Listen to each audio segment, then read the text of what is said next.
शान्तं शाश्वतमप्रमेयमनघं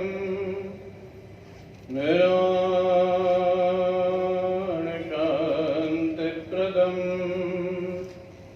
ब्रह्माशम्भणेन्द्रसेव्यमनिशम् वेदान्तवेद्यं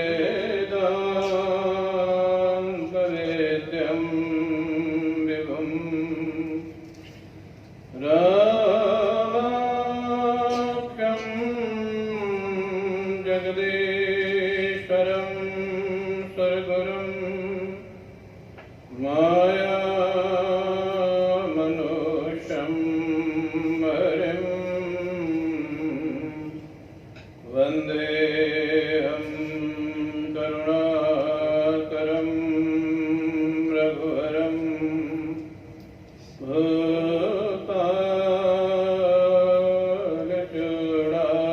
भूपालचूडामणिं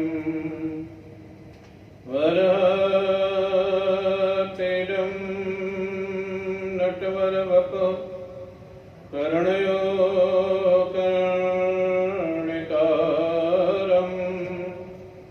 विव्रतवासः कनककपिशं वैजयन्तीं च मालां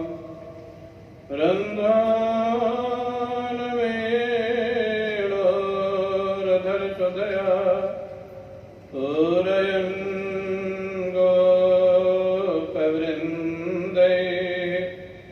वृन्दारण्यं स्वपदरमणम्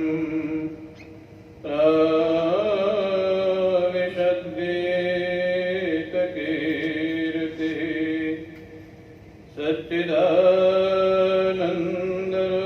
सच्चिदानन्दरूपाय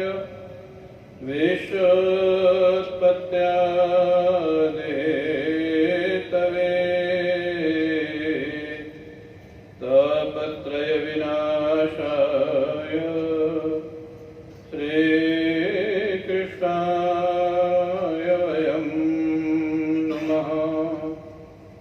यं प्रव्रजन्तमनुपेतमपेतकृत्यं द्वैपायनो विरहकातरया जुहाव पुत्रेति तन्मयतया करवोऽभिनेदु तं सर्वभूतहृदयं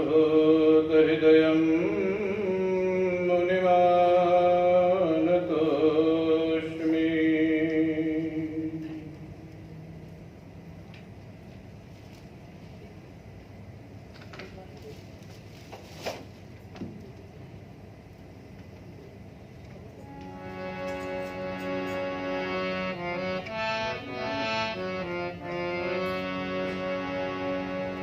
कृष्ण गोविंद गोविंद गोपाल कृष्ण गोविंद गोविंद कृष्ण गोविंद गोविंद गोपाल कृष्ण गोविंद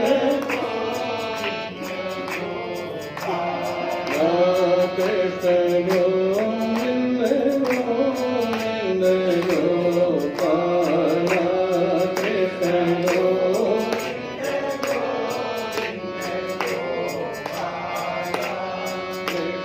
गोविंद गोविंद गोपाल कृष्ण गोविंद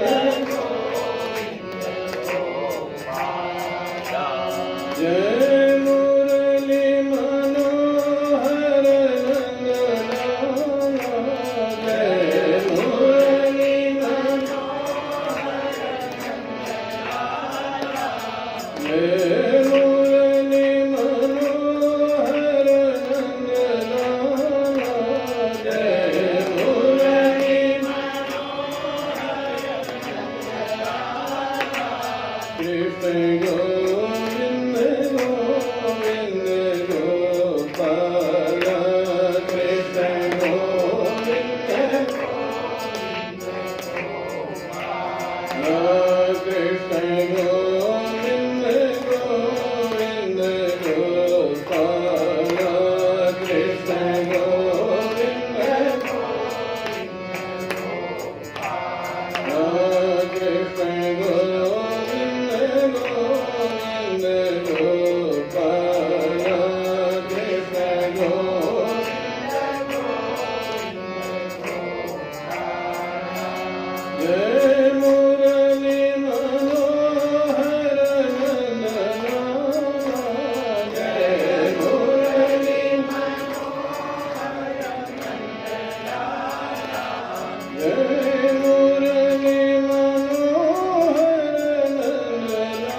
परम पूज्य प्रातः स्मरणीय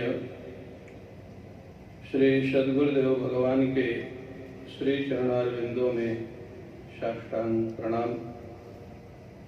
परम पूज्य प्रातः स्मरणीय श्री प्रेमपुरी जी महाराज के श्री चरणारविंदों में साष्टांग प्रणाम। प्रिय ललित समुपस्थित हरे आदरणीय सोमदत्त जी, सत्संग प्रेमी सज्जनों, भक्तिमती माताओं, हम सभी लोग पुनः प्रवेश करते हैं। भगवान ने वेणु के माध्यम से गोपियों के मन को पूर्ण कृष्णाकार करने के लिए वेणु वादन किया और यही भगवान की कृपा है, भगवान का प्रेम है। उनको जो चाहता है उनको उससे ज्यादा वो चाहते हैं।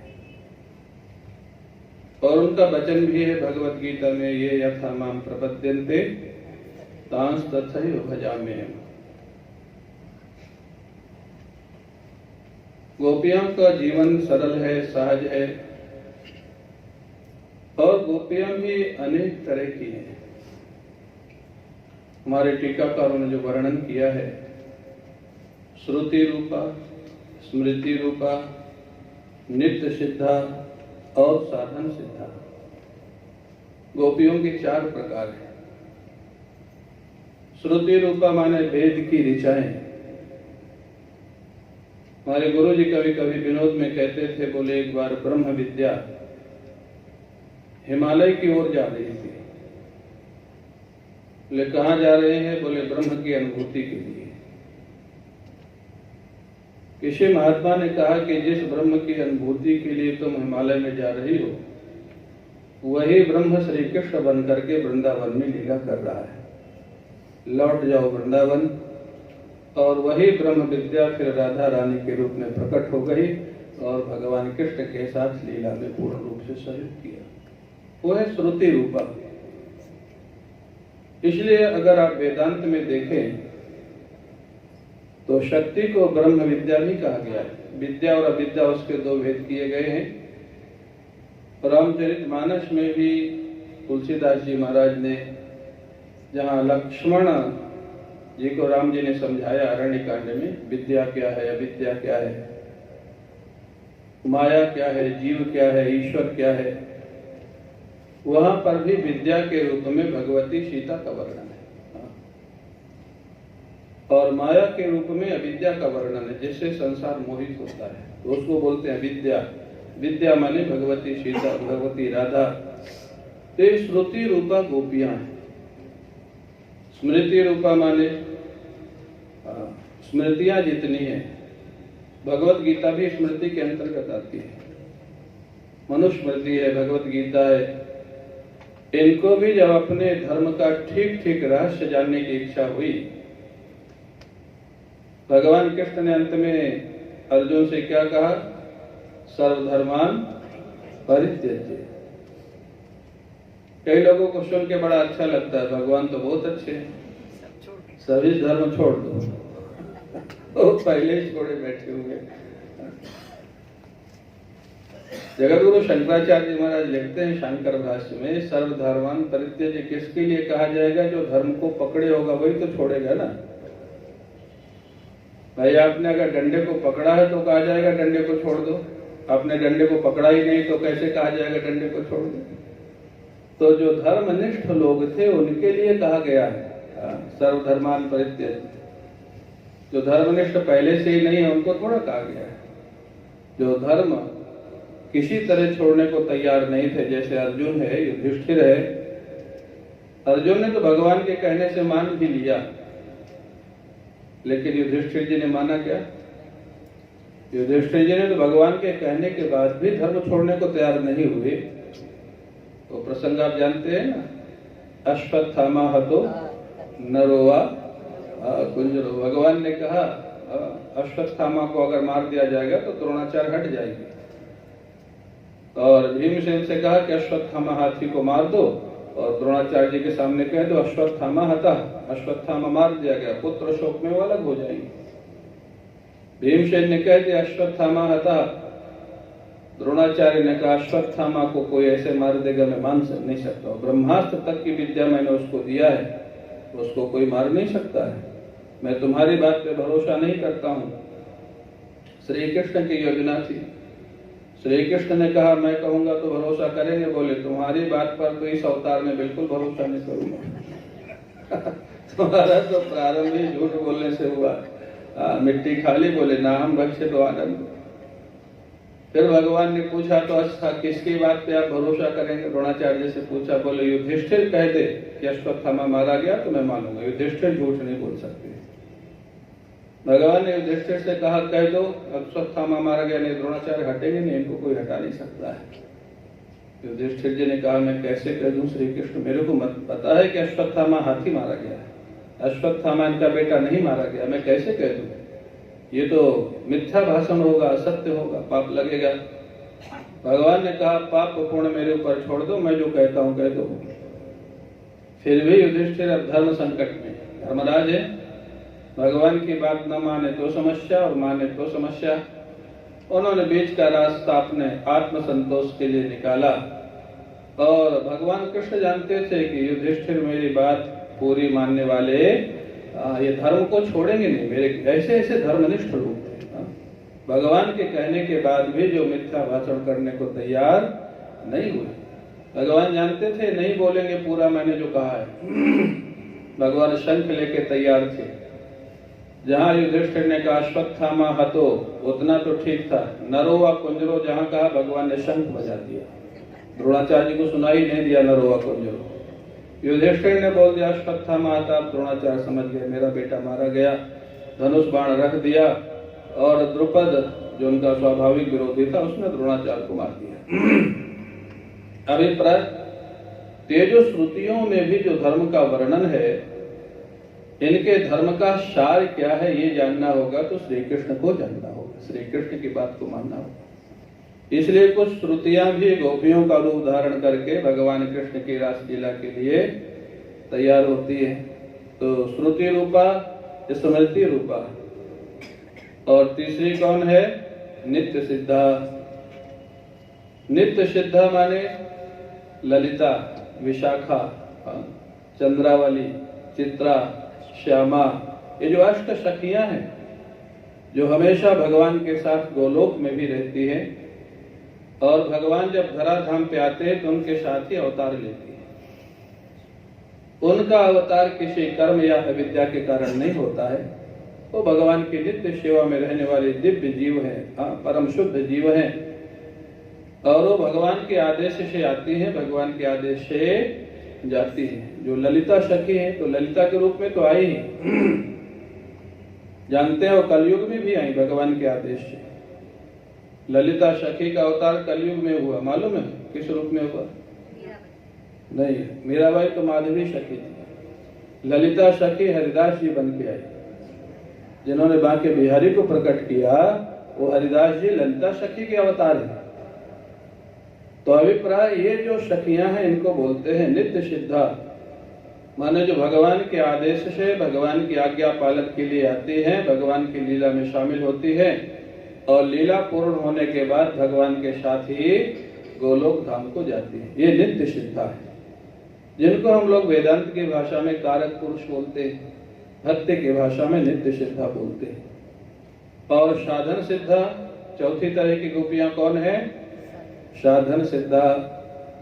साधन सिद्धा माने जिन्होंने कात्यायनी मैया की उपासना की थी वो साधन सिद्धा। कात्यायनी मैया की उपासना करके भगवान की रासलीला में शामिल होने का वरदान जिनको मिला वो गोपियां है साधन सिद्धा। वो हजारों की संख्या में थी। साधन सिद्धा गोपी आज भी कोई बन सकता है अगर जिसकी दिव्य साधना हो, वो साधन सिद्धा गोपियां। तो चारों तरह की गोपियां जिनके जीवन में सच्चाई थी, सरलता थी, सहजता थी और जो भगवान को चाहती थी, भगवान उनको पूर्ण रूप से उनके मन को, उनकी बुद्धि को कृष्णाकार करने के लिए क्या किया? वेणुवादन किया। भगवान जिनको अपना बनाना चाहे, कृष्णाकार करना चाहे, वो तो भगवान की बड़ी करुणा होगी। हम भगवान को चाहें वो तो अच्छी बात है, लेकिन ऐसा कोई प्रेमी हो जिसको भगवान चाहते हो, वो तो सामान्य प्रेमी नहीं होगा, वो तो विशेष प्रेमी होगा। जैसे महाराज जी को सभी लोग चाहते थे, लेकिन कुछ को महाराज जी स्वयं चाहे, वो तो विशेष प्रेमी होगा। आप लोगों ने सुना होगा स्वामी विवेकानंद जी जब नरेंद्र के रूप में थे, जाते थे परमहंस जी के पास। कभी कभी एक दो दिन नहीं जाते थे तो परमहंस जी पूछते थे नरेंद्र क्यों नहीं आया। परमहंस जी इतने विरक्त महापुरुष, मां काली का जिनको नित्य प्रति दर्शन होता था, उनको किसी व्यक्ति से क्या लेना देना। लोगों को भी आश्चर्य होता था, वो पूछते थे आज नरेंद्र क्यों नहीं आया। लोग सूचना भेजते थे, भाई आज परमहंस जी आपको याद कर रहे थे। लेकिन स्वामी विवेकानंद जी तो बहुत स्पष्ट सत्य के साक्षात्कार करने वाले, वो जब आए तो परमहंस जी से पूछा आपका मेरे प्रति कहीं ममता तो नहीं हो गई।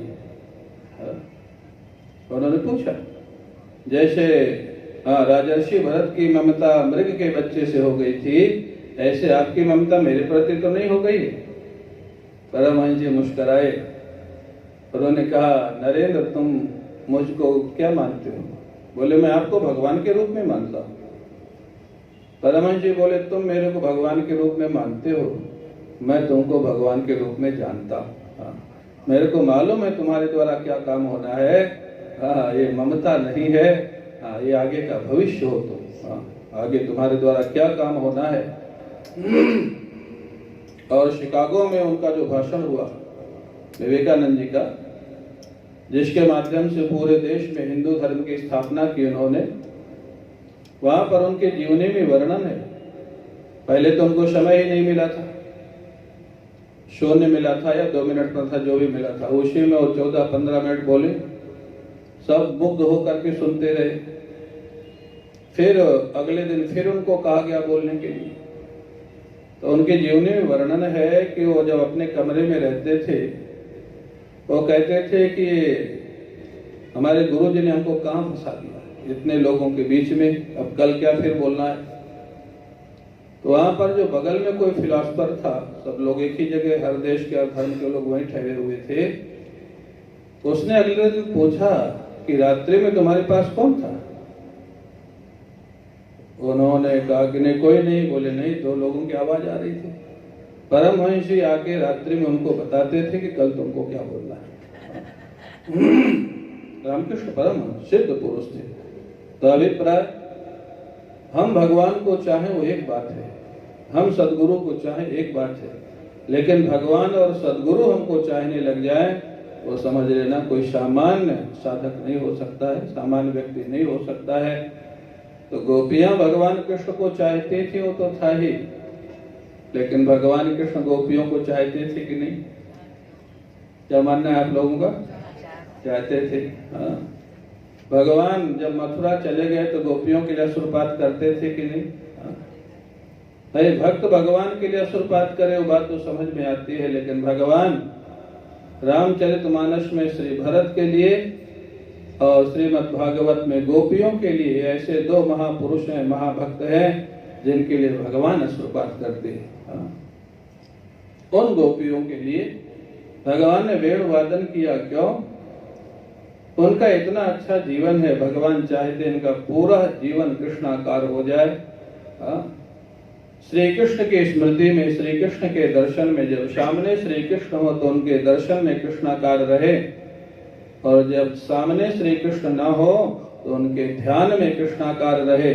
जब उद्धव जी गए ना गोपियों के यहाँ वृंदावन, भगवान ने संदेश भेजा, उद्धव जी से कहा गोपियों से कह देना मैं आना चाहता था लेकिन नहीं आ सका, लेकिन मेरा उसमें एक उद्देश्य और था। जब मैं गोपियों के पास रहता हूँ तो गोपियों को केवल मैं ही श्री कृष्ण के रूप में दिखाई देता हूँ, और जब मैं गोपियों के पास नहीं रहता हूँ तो ब्रज का एक एक पत्ता, एक एक कण गोपियों को कृष्ण के रूप में दिखाई देता है। सारा विश्व कृष्ण रूप है, ये अनुभव कराने के लिए मैं उनसे दूर हूँ। तो भगवान का इतना चिंतन जिन गोपियों के विषय में, उद्धव जी को भी आश्चर्य होता था भगवान की ये लीला, भगवान की ऐसी लीला। भगवान गोपियों को कृष्णाकार बनाने के लिए इतना प्रयास करते हैं। वो भगवान वेणुवादन करके गोपियों के चित्त को कृष्णाकार बनाते हैं, और वो गोपियां उस वेणुवादन को सुन के वो गोपियां वहां से दर्शन करती है, उस ब्रज में क्या क्या हो रहा है वो बताती है, वर्णन करती है। क्या वर्णन करती है? प्रायो बताम विहगा मनुयो वनेष्मिन् कृष्णेक्षितं तदुतं कल वेणुगीतम् आरुह्य ये द्रुमभुजान् रुचिर प्रवालान् शरणवन्तमीलित दशो विगतान्यवाचा। प्रायो बताम विहगा मनुयो वनेष्मिन्, थोड़ा इको दे। बोले वृंदावन में जितने पक्षी हैं, पक्षी वो कौन है? बोले बड़े बड़े महात्मा हैं, बड़े बड़े ऋषि मुनि हैं। क्यों? बोले वो ऋषि मुनि यहाँ वृक्ष बन के, पक्षी बन के क्यों बैठे हैं? बोले श्री कृष्ण के लिए। ये है प्रेम। अगर भगवान का दर्शन वृक्ष बन के हुए तो वृक्ष बनने को तैयार, और भगवान का दर्शन अगर पक्षी बन के हुए तो पक्षी बनने को तैयार। काकभूषुंडी जी से जब गरुड़ जी ने पूछा ना, महाराज अब इतने बड़े महापुरुष हैं, इतनी अच्छी भगवान की कथा कहते हैं, फिर ये कौवा शरीर में आप क्यों रहते हैं? आप तो अपने शक्ति, कोई भी शरीर आप धारण कर सकते हैं। मनुष्य शरीर धारण करे, और पक्षी रहना है तो हंस का शरीर धारण करे। कौवा क्या है? मोर है, कोयल है, हंस है, जो अच्छे पक्षी हैं वो बने। काकभूषुंडी जी मुस्कुराए, बोले वैसे तो मैं कोई भी शरीर धारण कर सकता हूँ, लेकिन इस शरीर से मेरा थोड़ा अपनापन हो गया है। क्यों? बोले इसी शरीर से मेरे को भगवान श्री राम के दर्शन हुए। यही वो शरीर है जिसके माध्यम से मैंने भगवान का दर्शन किया है। क्यों? लोमश मुनि से जब वो गए थे ब्राह्मण शरीर पे, और उन्होंने कहा कि मेरे को भगवान के दर्शन करवा दीजिए, भरी लोचन बिलो की अवधेशा, हमारे गुरु जी प्राय इस चौपाई को बोलते हैं, भरी लोचन बिलो की अवधेशा तब सुनिह निर्गुण उपदेशा। बोले इन्हीं नेत्रों से पहले एक बार श्री राम का दर्शन कर लूं, उसके बाद वेदांत का श्रवण करूंगा। लोमश मुनि सगुण साकार का वर्णन करे, फिर निर्गुणकार पे आ जाए, फिर ये निर्गुण साकार का खंडन करके सगुण साकार की बात करे। लोमश ऋषि को क्रोध आ गया, इतना अच्छा उपदेश दे रहा हूं लेकिन तर्क वितर्क बार बार करता है, तो कौवे की तरह किसी पर भरोसा नहीं करता। कौवा किसी पे भरोसा नहीं करता, बहुत चालाक पक्षी होता है। एक महात्मा सुनाते थे कि कौवा अपने बच्चे को सिखा रहा था कि जैसे तेरे तरफ कोई मनुष्य आवे और नीचे को झुके, उसी समय तुम उड़ जाना, झुकते ही उड़ जाना। बोले क्यों? बोले वो पत्थर उठा रहा होगा झुक करके और तेरे को मारेगा, तो उड़ जाना तुरंत, जैसे नीचे को झुके उड़ जाना। बच्चे ने कहा अगर वो पहले से ही हाथ में पत्थर लेके आ रहा हो तो? बोले अब तो सीख गया, अब सिखाने के तो मनुष्य को देखते ही उड़ जाना। अब तो मेरे से भी ज्यादा ट्रेंड हो गया, पहले से पत्थर। माने कौवा बहुत चालाक पक्षी माना गया, बहुत चालाक। तो उन्होंने कहा तो कौवे की तरह सब पे शंका करता है, किसी पे भरोसा नहीं करता है, इतनी अच्छी बात मैं तेरे को बता रहा हूँ। लोमश ऋषि ने कहा जा तेरे को शाप देता हूं तो कौवा हो जा। ब्राह्मण शरीर था, ब्राह्मण शरीर, मनुष्य से कौवा बना दिया, चांडाल पक्षी। फिर भी नहीं कछु भय न दीनता आई, न कुछ मन में भय लगा, न दैन्य हुआ। लोमश ऋषि के चरणों में प्रणाम किया, हर्षित चले उड़ाए। काकभूषुंडी जी कहते हैं प्रसन्न होकर उड़ता हुआ चल पड़ा। गरुड़ जी ने कहा तो इसमें प्रसन्नता की क्या बात थी? आप ब्राह्मण शरीर में थे, मनुष्य शरीर में थे, उसमें से पक्षी बना दिया, और पक्षी बना दिया तो कौवा बना दिया, चांडाल पक्षी बना दिया, तो इसमें प्रसन्नता की क्या बात थी? बोले तुम नहीं समझोगे, मैं बताता हूँ क्या प्रसन्नता की बात थी। बोले मेरे को राम जी का दर्शन चाहिए था, मैं मनुष्य बन के जा रहा था तो बहुत समय लगता था महात्माओं के पास जाने में, एक सुविधा तो वो कर दे कि पक्षी बना दिया तो उड़ करके जल्दी पहुंच जाऊंगा। पैदल जाता था जगह जगह अनेक संतों के पास, अब तो उड़ के चला जाऊंगा। एक सुविधा तो ये हो गई शाप में।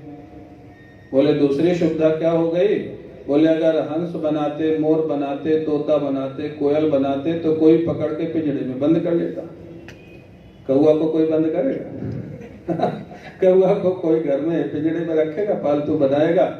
बोले पक्षी बनाने से उड़ने की सुविधा हो गई और कौआ बनाने से बंधन मुक्त हो गया। कोई मेरे को पकड़ने वाला नहीं है। प्रेम से उड़ करके किसी भी संत के यहाँ जाऊंगा और भगवान के दर्शन का सत्संग करूंगा, इसलिए मैं प्रसन्न था। आप कल्पना करें भक्त का जीवन, जहाँ घोर शाप मिला है उसमें भी प्रभु कृपा का अनुभव। तो अभिप्राय ये जो महाराज काकभूषुंडी जी, काकभूषुंडी जी वो पक्षी है। तो पक्षी बनना उनको उन्होंने क्यों कहा? बोले शरीर मेरे को क्यों अपनापन लगता है? क्योंकि इसी शरीर से मेरे को भगवान श्री राम के दर्शन हुए हैं। तो भगवान के दर्शन के लिए पक्षी बनना पड़े तो भी वाह वाह, और वृक्ष बनना पड़े तो भी वाह वाह। इसलिए बड़े बड़े महात्मा प्रायो बताम विवेगा मनुयो वनेश्मिन, प्रायः इस वृंदावन में जो बड़े बड़े महाराज वृक्ष हैं, बड़ी बड़ी लताएं हैं, बड़े बड़े पक्षी हैं, ये बड़े बड़े संत महात्मा हैं। वो लोग क्या कर रहे हैं? गोपियां कहती है आरुह्य ये द्रुम भुजान रुचिर प्रवालान, जो वृक्षों की शाखाओं में बैठ करके मधुर मधुर जहाँ कोपले निकली हुई हैं, रुचिर प्रवालान, जब कोपल जानते हैं ना, पत्ता जब निकलता है तो बहुत कोमल होता है और थोड़ा रक्त वर्ण का होता है, लाल कलर का। बोले उन कोपलों के मध्य में बैठ करके अमीलित दृशः, बोले निर्निमेष नेत्रों से बिना पलक गिराए श्री कृष्ण को देख रहे हैं। वो पक्षी पेड़ों पे बैठे हुए और बांसुरी को सुन रहे हैं, क्योंकि वो पक्षी नहीं थे, वो बड़े बड़े संत थे, महात्मा थे। पर काया प्रवेश भी सिद्धियां होती हो तो खैर बने ही हुए थे, लेकिन महात्मा लोग आज भी ऐसे सिद्ध पुरुष हैं जो कभी शेर की आकृति में, कभी महाराज दूसरी आकृतियों में रहते। गिरनार में भी, अभी भी गिरनार में, जूनागढ़ में और हिमालय में तो है ही। गिरनार में तो अभी भी हम लोग गए थे तो वहाँ बताया महात्माओं ने कि यहाँ कोई एक तिथि होती है जिसमें जो ऊपर सिद्ध पुरुष रहते वो कोई शेर के रूप में, कोई टाइगर के रूप में यहाँ नीचे आते हैं। तो उनमें वो शक्ति होती हो, काय भी हो इसको बोलते हैं योग में, कि एक ही समय में अनेक रूप धारण कर सकता है और काया परिवर्तन भी कर सकता है, ये उनमें होता है महाराज। तो कहते हैं कि वो तो श्रृणवत अमीलित दशा विगतान्य वाचा, बिना कलरव किए हुए, बिना आपस में बातचीत किए हुए, कलरव माने बातचीत, इतना रस आ रहा था भगवान कृष्ण की बांसुरी में कि पशुओं ने घास खाना छोड़ दिया था, बछड़ों ने दूध पीना छोड़ दिया था और पक्षियों ने कलरव करना छोड़ दिया था। ये भगवान कृष्ण की बांसुरी का चमत्कार, भगवान कृष्ण की बांसुरी। और क्या हो रहा था? बोले देखो और क्या हो रहा था। नद्यः तदा तदुपधार्य मुकुंद गीतम आवर्त लक्षित मनोभव भग्न वेगा। जो नदियां हैं, नदियां तो छोटी छोटी नदियां तो बहुत है, मुख्य नदी तो जमुना जी थी। बोले उनमें क्या हो रहा था? गृह्णन्ति पाद युगलम कमलोपहारा। बोले जब भगवान कृष्ण की बांसुरी बज रही थी ना, तो जमुना जी में भंवर आप लोग जानते हैं, पानी जहाँ घूमता है। बोले भगवान कृष्ण की बांसुरी सुन करके मानो जमुना जी भी नृत्य कर रही हैं, घूम रही है, मतलब नृत्य कर रही हैं। आप लोग डांडिया गरबा करते हो तो क्या करते हो? घूमते हो ना ऐसे। ऐसे जमुना जी में भंवर पड़ रही है, माने जमुना जी नृत्य कर रही है भगवान की बांसुरी सुन करके। और जमुना जी तो वास्तव में भगवान कृष्ण की कौन सी पटरानी है? चौथी पटरानी है, कालिंदी। चौथी पटरानी भगवान की कौन है? कालिंदी, जमुना जी। तो वैसे भी वो नृत्य करते थे। जमुना जी नीचे चली गई थी जब वसुदेव जी लेके जा रहे थे ना भगवान कृष्ण को। बढ़ी हुई थी जमुना जी, नीचे चली गई। क्यों? और गुरु जी कहते हैं कि जमुना जी ने सोचा कि मैं अब तो भादों का महीना था, बड़ी हुई थी जमुना जी। गुरु जी कहते हैं जमुना जी ने सोचा कि आगे इन्हीं के साथ मेरा विवाह होना है, और अभी से इतना उछल कूद करूंगी, इतने बाढ़ का पानी दिखाऊंगी, तो श्री कृष्ण सोचेंगे तो बहुत उद्दंड है, इसके साथ विवाह करने लायक नहीं है। इसलिए जमुना जी शांत होकर के नीचे चली गई। उद्दंड व्यक्ति से कोई विवाह करेगा? व्यक्ति कहो या देवी कहो, क्यों भाई, हाँ ना तो बोलो, नहीं करेगा। तो अब तो कर लिया, आप क्या करोगे? तो कर लिया, तो करने के पहले सोचना चाहिए ना। तो कहते जमुना जी, तो जमुना जी नृत्य कर रही है, भगवान को प्रसन्न। भगवान कैसे प्रसन्न हुए? भक्त का क्या काम है? भगवान की प्रसन्नता। शिष्य का क्या काम है? सद्गुरु की प्रसन्नता। कोई भी काम करने के पहले देख लो, इससे हमारे भगवान ठाकुर प्रसन्न होंगे या प्रसन्न नहीं होंगे। जमुना जी नृत्य कर रही हैं, और केवल नृत्य ही नहीं कर रही हैं, बोले उनके चरणों में कमल के पुष्प भी समर्पित कर रही हैं। अरे भाई, जमुना जी तो अभी जल प्रवाह के रूप में कमल के पुष्प भगवान के चरणों में कैसे समर्पित कर रही है? बोले जमुना जी में जो कमल के पुष्प डालते हैं ना पूजा करने के बाद, और जमुना जी भंवर के माध्यम से कमल के फूलों को ला ला करके किनारे ले आती है, और भगवान कृष्ण जहाँ बांसुरी बजा रहे हैं उनके चरणों तक पहुंचा देती है। माने कमल के पुष्प जमुना जी भगवान कृष्ण के चरणों में समर्पित कर रही है। कैसा कैसा दृश्य! उस दृश्य की चर्चा करने से, कल्पना करने से ही आनंद आता है। फिर वो दृश्य जिन्होंने देखा होगा उनके लिए तो क्या कहना है। तो अभिप्राय, वो जमुना जी गृह्णन्ति पाद युगलम कमलोपहारा। और क्या हो रहा है? बोले वहां पर दृष्ट्वा तपे ब्रज पशून् सह राम गोपै संचारयन्तम अनुगुण मुदीरयन्तम प्रेम प्रवृद्ध उदिता कुसुमावली भी सख्युर्व्यधात स्वपुषा अम्बुद आतपत्रम। बोले बादल, मेघ, ये गोपियों की भावना आप देखो। बोले मेघ भी तो भगवान के मित्र है ना। मेघ कैसे भगवान के मित्र है भाई? आपने सोचा कभी? मेघ भगवान कृष्ण के मित्र कैसे है? हाँ, मेघ श्याम है भगवान। मेघ वर्षा कालीन मेघ का श्याम रंग होता है, और भगवान कृष्ण का भी श्याम रंग है। मेघ इस नाते भगवान कृष्ण को अपना मित्र मानते हैं। हम लोग जब पढ़ते थे तो धर्म संघ के गुरु जी जिनसे हमने व्याकरण पढ़ा, वो सुनाते थे। बोले एक नैयायिक थे, नैयायिक जानते हैं आप लोग? न्याय जो पढ़ते हैं, न्याय शास्त्र। तो नैयायिक थे, तो जा रहे थे रास्ते में, तो किसी के घर में, अब शाम हो गई तो किसी घर में चले गए। वो सोचे कि कोई दूर के रिश्तेदार होंगे, जब स्वाभाविक घर में चले गए। बोले आज हम यहीं रहेंगे, भोजन प्रसाद पाएंगे और कल जाएंगे। अब जो शिष्ट व्यक्ति है, गृहस्थ है, वो पुराने समय में पूछता भी नहीं था कि भाई आप कैसा रिश्ता है, कैसा परिचय है। अब आजकल तो ऐसा संभव नहीं है। मुंबई में तो जब तक परिचय ना हो तब तक तो अंदर घुसने भी नहीं, और देना भी नहीं चाहिए। और गांव में तो बड़ी शिष्टता होती थी, भाई कोई भी अतिथि आ जाए तो उसको भोजन विश्राम की व्यवस्था तो की ही जाती थी। तो नैयायिक जी बोले हम आपके रिश्तेदार हैं और आज हम यहीं रहेंगे, कल जाएंगे। तो रिश्तेदार कह दिया, नातेदार तो ठीक है, व्यवस्था कर दी। भोजन प्रसाद हुआ, रात्रि में सोए, कल जाने लग गए जब, तो कुछ पता ही नहीं लगा कैसे रिश्तेदार है। तो जाते समय वो बड़े संकोच से गृहस्थ ने पूछा, महाराज आपने बड़ी कृपा की, आप आए, लेकिन हम आपको पहचान नहीं सके। हमारा आपका क्या रिश्ता है, हमको समझ नहीं आया। तो नैयायिक जी बोले हमारा आपका बादरायण संबंध है। सोमदत्त जी शायद समझ गए होंगे। बादरायण संबंध आप जानते हैं? नहीं जानते? बदर माने होता है बेर। हाँ, बेर। तो नैयायिक जी बोले कि हमारे घर में भी बेर का पेड़ है, और हमने देखा तुम्हारे घर में भी बेर का पेड़ है, तो बादरायण संबंध हमारा हो गया, इस नाते हम तुम्हारे रिश्तेदार हैं। पहले के लोग ऐसे ऐसे विनोदी होते थे, इसलिए बोले हमने वो ठीक है। तो उन्होंने भोजन कराया, प्रसाद का, ठीक है, अच्छा महाराज, बादरायण संबंध है। तो मेघ जो है भगवान से संबंध है, सब क्यों मानते हैं?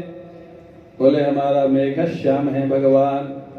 भगवान जब प्रकट हुए ना, अवतार लेके आने वाले थे, तो वहां वर्णन है कि मेघ मंद मंद गर्जना कर रहे थे। जब भगवान के प्राकट्य का समय था तो मंद मंद गर्जना क्यों कर रहे थे मेघ?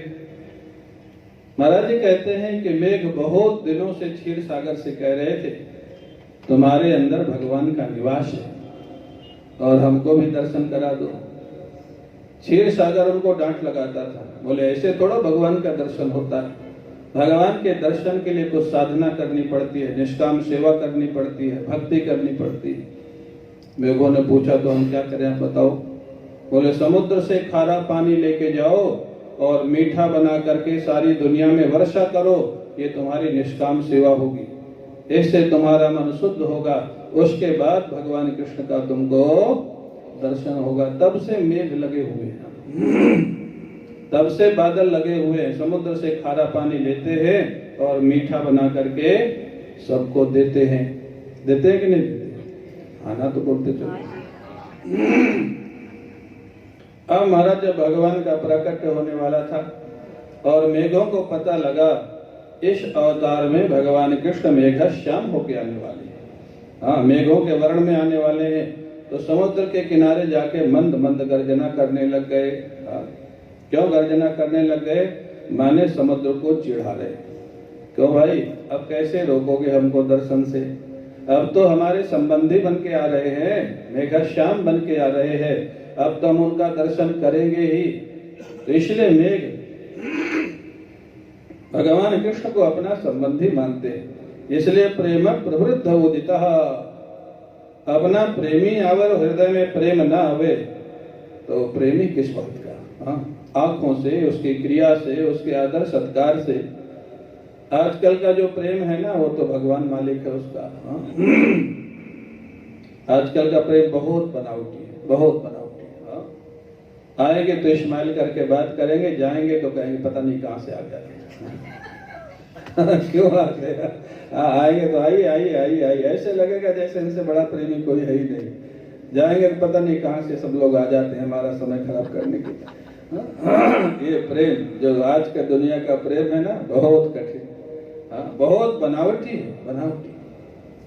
मैंने शायद आपको पहले भी सुनाया होगा, एक विवाह समारोह में जयपुर गया था बहुत साल पहले, 10 साल हो गए होंगे। वो जो बेटी वाले थे यही बंबई के थे, पित्ती परिवार। ये जो संस्कार चैनल में कुछ दिन रहे ना, पित्ती ग्रुप, उनकी बेटी थी। और वो जो लड़का था वो अमेरिका में रहते थे, सेटल्ड थे सब इंडियन, गोयल परिवार था। जयपुर में शादी हुई बहुत बड़े होटल में, 3 दिन तक समारोह चला। तीसरे दिन उनकी माँ मेरे पास आई, बोले गुरुजी स्माइल करते करते सिर दर्द हो गया है। अब मैं समझा नहीं, उन्होंने स्माइल करने से तो सिर दर्द ठीक होता है, खुशी से तो सिर दर्द ठीक होता है ना, सिर दर्द कैसे हो गया? तो नहीं गुरुजी आप नहीं समझ पाए। मैंने कहा तो समझाओ क्यों दर्द हो गया? बोले जिनको देख के चिढ़ होती है उनको देख के भी स्माइल करना पड़ता है। शादी में आए, बेटी की शादी में आए, तो स्माइल जहाँ करना पड़ता है वहां सिर दर्द हो जाता है। जहाँ हृदय से खुशी निकलती है वहां सिर दर्द नहीं होता, क्या मिट जाता है। जब प्रसन्नता होती है तो सिर दर्द मिट जाता है, और जब घुटन होती है, आजकल जो संबंध है ना, तो सच्चाई बहुत कम है, बुरा मत मानना, बहुत कम है, दिखावा ज्यादा है। लेकिन यहाँ बादलों में प्रेम प्रवृत्त, भगवान को देखा, वृंदावन में धूप में, कभी छाया में जा रहे हैं, बांसुरी बजा रहे हैं। क्या किया? बोले छाया कर दिया अपने प्रेमी के ऊपर। मेघ छाया कर सकते हैं कि नहीं? अरे मेघ ऐसी छाया कर सकते हैं कि छाता भी नहीं कर सकता, छत्र भी नहीं कर सकता। मेघ छा जाए, सूर्य गायब, धूप गायब। मेघों ने छाया कर दिया और देखा कि अभी थोड़ी थोड़ी गर्मी और लग रही है, तो हल्की हल्की फुहार से बरसना प्रारंभ कर दिया। ये मेघ कर रहे हाँ? इसका नाम प्रेम है। हाँ? हमारे महाराज जी कहते हैं जहाँ प्रेम होता है वहाँ सेवा सिखानी नहीं पड़ती है। हाँ? सेवा होती है। और जहाँ प्रेम नहीं होता है वहाँ बार बार कहने के बाद भी काम नहीं होता है। जहाँ प्रेम होगा वो बिना सेवा के रह नहीं सकता, उसके सेवा का तरीका अपने आप आता है, और क्या करें और क्या करें और क्या करें। और जहाँ प्रेम नहीं होता है, अब जैसे प्रेमपुरी आश्रम में सत्संग में रोज गिरीश भाई को कहना पड़ता ज्यादा से ज्यादा लोग आओ, ज्यादा से ज्यादा लोग आओ। और कोई सिनेमा का अभिनेता कहीं आ जाए तो कहना पड़ेगा ज्यादा से ज्यादा लोग आओ। हाँ, कम करना पड़ेगा, जगह नहीं है, हाउसफुल है। हाँ? अरे सिनेमा का एक्टर का छोड़ो, एक हमारे बाबा जी हैं, वो कहते हैं समोसा बांटो कृपा शुरू हो जाएगी, जानते हो? हाँ? वहाँ टिकट लेके लोग जाते हैं, हाउसफुल रहता है, टिकट भी लेते हैं, 1500-1000 रुपए का टिकट होता है। बोले आज कौन सा पर्स लियो काला, कल से लाल लेना, कृपा शुरू हो जाएगी। क्यों सोमदत्त जी, आप जानते हैं कि नहीं?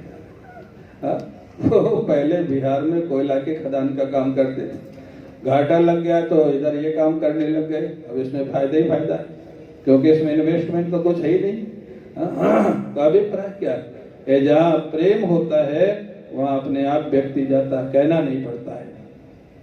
तो यहाँ पर बादलों ने छाया प्रारंभ कर दिया, और क्या हो रहा था?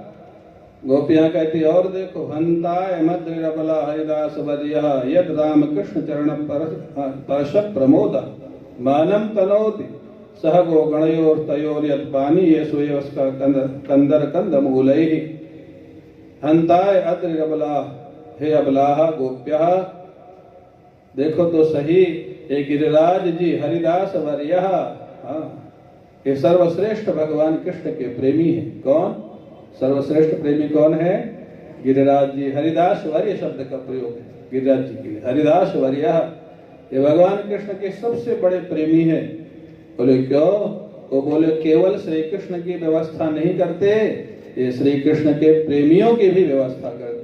ये कृष्ण प्रेमी है। आप जिन भगवान से प्रेम करते हैं उन भगवान के भक्तों से भी प्रेम होना चाहिए। आप जिन गुरु से प्रेम करते हैं उन गुरु के प्रेमियों से भी प्रेम होना चाहिए, वो वास्तविक प्रेम है। हाँ? कई बार तो भक्त लोग आपस में ही भिड़ जाते हैं, गुरु के ऊपर समस्या आ जाती है, किसको क्या बोले। हाँ? वो भक्त नहीं होते हैं, वो तो कुछ ना कुछ विशेष संयोग से जुड़े होते हैं, विशेष कारण से जुड़े होते हैं। हरिदास वर्य, गिरिराज जी क्या है? बोले सर्वश्रेष्ठ भगवान कृष्ण के प्रेमी है। क्यों? भगवान कृष्ण के लिए तो व्यवस्था करते ही है, गायों के लिए व्यवस्था करते हैं, गायों के लिए घास, और ग्वाल बालों के लिए कंदमूल फल और जल, ये सारी व्यवस्था कौन करते हैं? गिरिराज जी। और जब सारे ब्रज को बचाना था तब अपनी उंगली पर किसको उठाया भगवान ने? गिरिराज जी को, जो सर्वश्रेष्ठ प्रेमी है भगवान के। उन्हीं से सारे ब्रज की रक्षा का दिग्दर्शन किया, वो भी बड़ी विलक्षण बात है। बोले सारे ब्रज के लोग गिरिराज जी के अंदर आ गए, 7 दिन तक भगवान गिरिराज जी को उंगली पे उठा के रखे। गिरिराज जी इतने प्रेमी कैसे हैं, और भगवान इनको इतना प्रेम कैसे करते हैं गिरिराज जी को? गिरिराज जी जानते कौन है? रामा अवतार में जब सेतु बंद हो रहा था तब हनुमान जी इनको लेके आ रहे थे। उधर से सूचना आ गई कि सेतु बंद का काम पूरा हो गया, अब और शिलाओं की आवश्यकता नहीं है। गिरिराज जी को वहीं छोड़ना पड़ा ब्रज में। गिरिराज जी बहुत दुखी हुए, मैं भगवान की सेवा के काम में नहीं आ सका, मेरा जीवन कैसा है।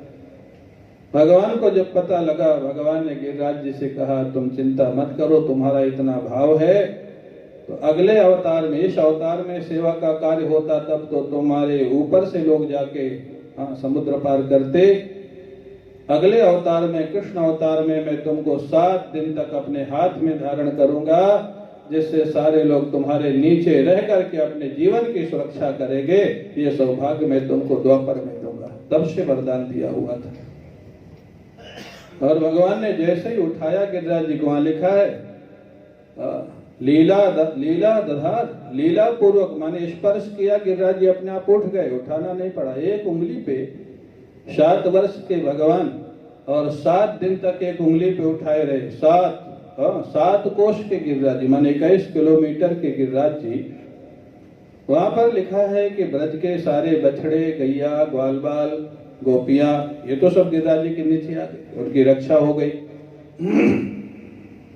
लेकिन गिरिराज जी के ऊपर जो हिरण रहते थे, गिरिराज जी के ऊपर जो जंगली पशु पक्षी रहते थे, उनकी रक्षा कैसे हुई? बड़ा सुंदर प्रश्न उठाया विश्वनाथ चक्रवर्ती जी ने। उन्होंने बड़ा सुंदर इसका समाधान भी दिया।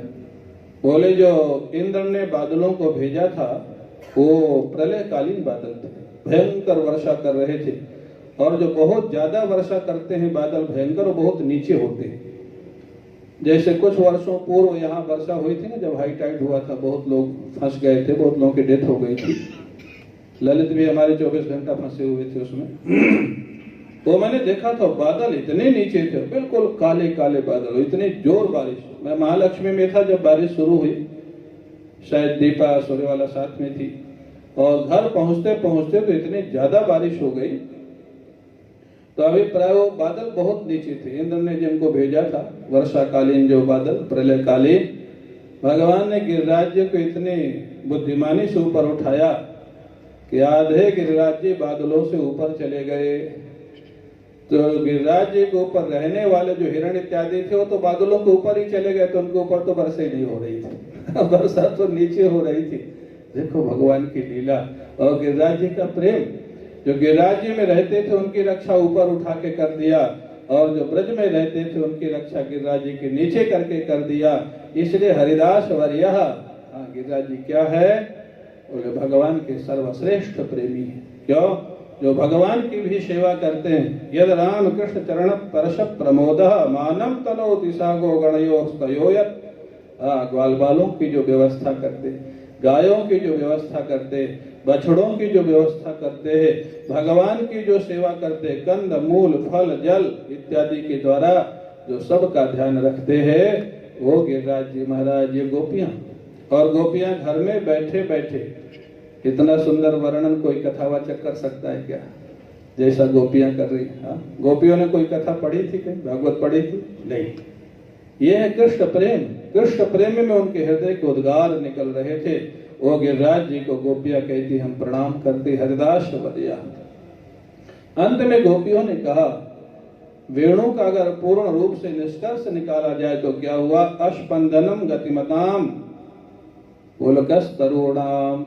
बोले वेणु का ऐसा चमत्कार है, जो चैतन्य थे वो जड़ हो गए, और जो जड़ थे वो चैतन्य हो गए। जैसे गिरिराज जी एक तरह से देखा जाए तो पहाड़ है, वृक्ष है। बोले गिरिराज जी से झरने झरने लग गए, वृक्षों से महाराज दुग्ध निकलने लग गया। और जमुना जी क्या है? चैतन्य प्रवाहित है, उनकी धारा रुक गई। आवर्त माने भंवर पड़ने लग गई। तो जो और बछड़े, गैया, पक्षी, ये सब चैतन्य हैं, ये सब स्थगित हो गए। गैया कान उठा करके वेणु निनाद का श्रवण कर रही है, बछड़े दूध पीना छोड़ करके वेणु निनाद का श्रवण कर रहे हैं, पक्षी कलरव छोड़ करके वेणु निनाद का श्रवण कर रहे हैं। गिरिराज जी अपनी मानो जड़ता छोड़ करके कंदमूल फल की व्यवस्था कर रहे हैं। तो जो जड़ थे वो चैतन्य हो गए, जो चैतन्य थे वो जड़ हो गए। ये भगवान कृष्ण की बांसुरी का प्रभाव है। और गोपियां कहती, देखो तो सखियो, आज सारा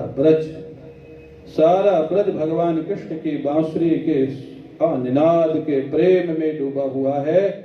एक हम ही ऐसी हैं जो इस समय चाह करके भी भगवान कृष्ण के पास बांसुरी सुनने नहीं जा पा रही है।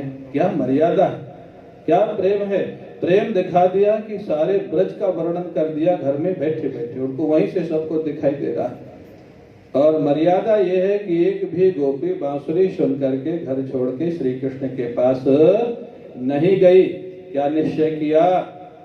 बोले जिस साधना से गोपियों ने, ये बांसुरी ने श्री कृष्ण को प्राप्त किया है, वही साधना हम भी करेंगे, और तब हमेशा हमेशा के लिए श्री कृष्ण के पास रहने का सौभाग्य हमको मिल जाएगा। इस प्रकार गोपियां कहते कहते भावावेश में जाती है।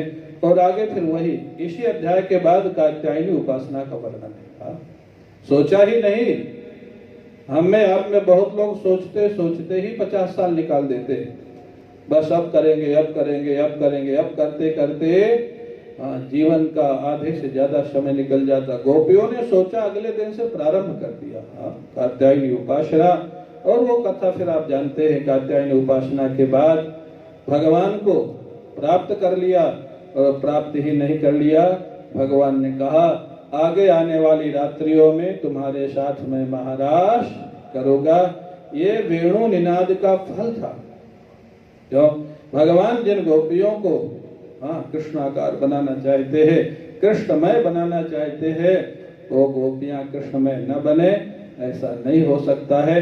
तो हम लोगों को भी इस वेणु गीत से सीखना है। अगर भगवान के रास्ते में चलना है, फिर वहीं आ जाए जहां से प्रारंभ हुआ था। तो जो वेणु की साधना है उसको ध्यान में रखना होगा, तपाया जाएगा।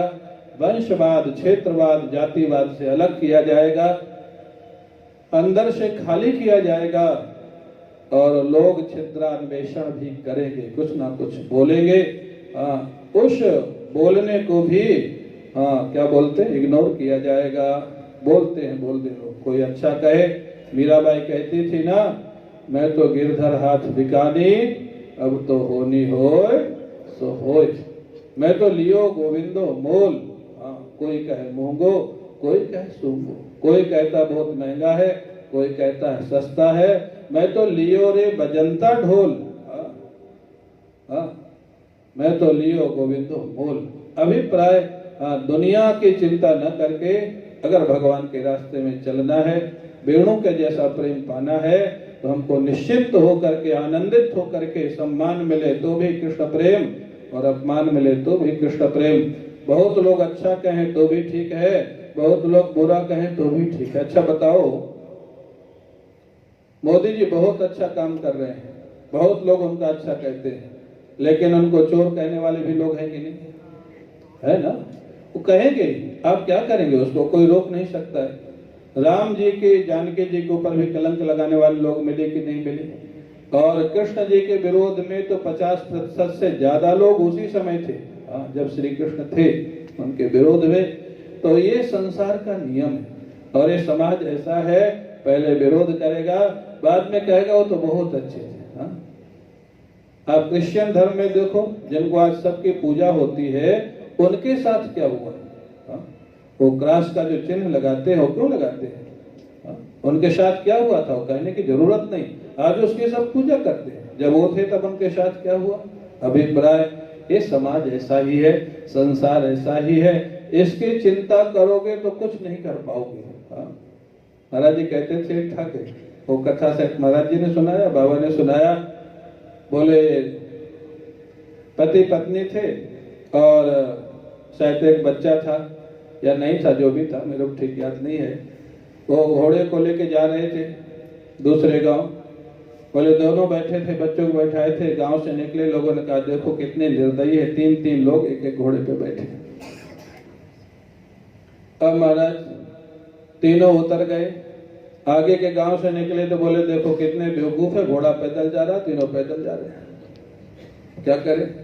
उन्होंने कहा चलो बच्चे और पत्नी को बैठा देता हूँ, मैं पैदल चलता हूँ। उसको बैठा दिया तो लोग बोले देखो कितना पत्नी भगत है, अपना पैदल चल रहा, पत्नी को घोड़े बैठा ला। अब आगे चले तो पत्नी नीचे चलने लग गई, पति बैठ गया। बोले कितना क्रूर है, अपना तो घोड़े पे बैठा, पत्नी बच्चों को पैदल चला रहा है। वो सोचा मैं करूँ तो क्या करूँ? ये दुनिया कुछ भी करोगे तो कुछ ना कुछ बोलेगी। इसलिए दुनिया की चिंता करने की जरूरत नहीं है। जैसे गोपियों ने नहीं किया, बांसुरी ने नहीं किया, तो कृष्ण प्रेम की प्राप्ति होगी। इस प्रकार से वेणु गीत यहाँ पर गोपियों ने जो गाया और उनके हृदय से जो भाव निकले, वो हम लोगों ने उसका आनंद लिया। आज उसका विश्राम होता है। अब हम लोग वेणुवादन सुनेंगे, जैसा गिरीश भाई ने आयोजन किया है, और वेणुवादन के बाद इसकी पूर्णाहुति होगी।